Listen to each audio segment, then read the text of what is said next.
ज्ञानदेव,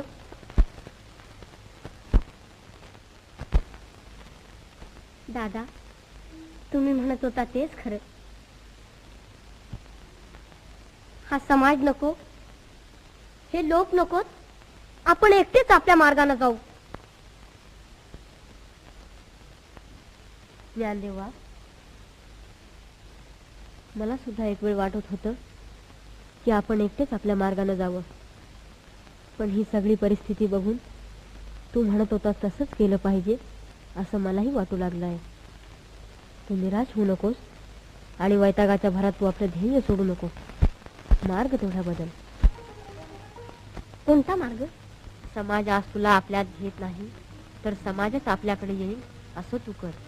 म्हणजे तुला तुझ्या इच्छेप्रमाणे त्याला योग्य